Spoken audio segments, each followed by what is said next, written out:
mu taya Iran da addu'a, mu taya Iran da addu'a, mu taya Iran da addu'a. Tana matsala musulunci a duniya.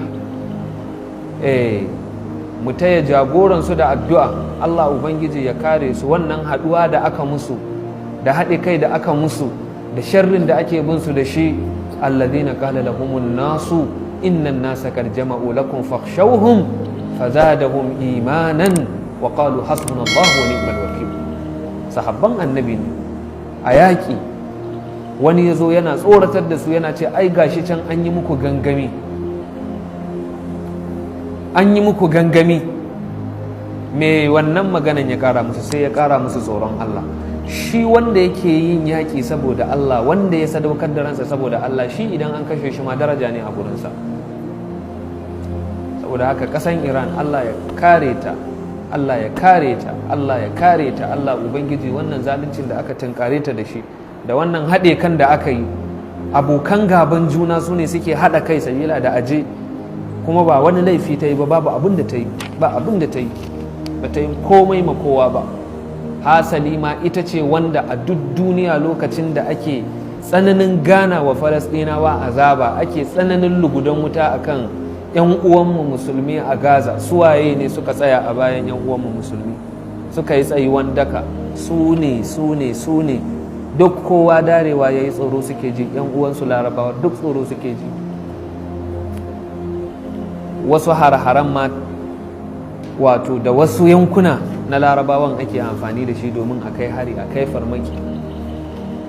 Yau ga Gaza yanda ka san menene, an shafe shi gaba daya, guri mai rayuwa, guri mai gidaje, mai al'umma da sauransu, an baza ma al'umman sun fita sun yi hijira, an rushe kasan gaba daya. Babu wani abun da aka bari wanda za ka daga ido ka kalla a cikin kasan wanda yake da shi. Suwaye suka tsaya a baya? Iran ne. Kuma Allah baya, gaskiya da ka ga kaman wato ba ta da gata, amma Allah ne gatanta, Allah ne gatan gaskiya. Kuma Allah ya yi alkawarin dole a al'umman nan sai an samu wanda da su tsaya tare da gaskiya, dole a al'umman nan sai an samu wanda da su na tsayuwa akan idan kafiran duniya. Dole Allah ya yi wannan alkawarin, kuma inna Allah la yukhliful mi'ad. Ba yanda da duk sauran kasashe sun zauna sun yi bacci, sun zauna sun zamanto yaran Yahudawa, sannan kuma Allah ba zai samar da waɗanda da su tsaya a idansu ba. Allah hikiman shi, wannan gaskiyan ba zai gushe ba har alkiyama. Sai dai da a ga kaman yayi rauni, amma kuma wani ƙarfi daga Allah zai taso ya zo ya yi buwaya. Saboda haka muna addu'a Allah ya taimaki kasan Iran. Kaga wannan hadisin ma yana nuni ne zuwa ga mene? Yana nuni zuwa ga jarraba wanda annabawa da manzanni da waliyai da salihai suka samu kansu a ciki, kuma suka yi haƙuri, kuma Allah Ubangiji ya rarrashe su. Wala tahinu wala tahzanu wa antumul a'launa. Kar ku yi rauni, kar ku yi bakin ciki, ku ne a sama, ku ne a sama. Su ko an bar su me za su yi?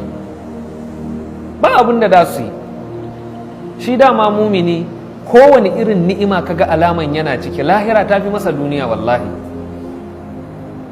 Su kuwa waɗancan duk abin da ka gansu da shi na ni'ima bai ishe su ba, saboda suna da haɗama. wala tajidannahum ahrasan nasi alal hayat wa min alladhina ashraku, da aka same su mafi tsananin kwaɗayi akan rayuwa. Kuma haka suke, menene Allah ke faɗa mana cikin suratul Juma'a?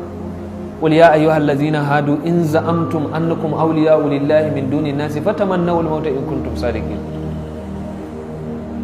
ku yi burin mutuwa mana idan da gaske ne. Ba za su yi burin mutuwa ba, su ba su san mutuwa. Shi kuma mumini idan ya mutu sharaf, daraja ne a gurinsa mutuwa. ceto annabawa haka suka yi fama. ka anni anzuru ila rasulillah, kaman ina kallon annabi Muhammad yahki nabiyyan min al-anbiya, yana ba da labarin annabi daga annabawa. darabahu qaumuhu, mutanansa sun bige shi. fa ajmauhu, suka zubar da jininsa, suna jini na zuba. wa huwa yamsahu dama an wajhihi, yana goge jini a fiskansa. wa yaqulu, yana cewa rabbi ghfir li qaumi fa innahum la ya'lamun. Allah ka gafarta wa mutane na, basu sani bane. To haka ake so kai ma ka zama.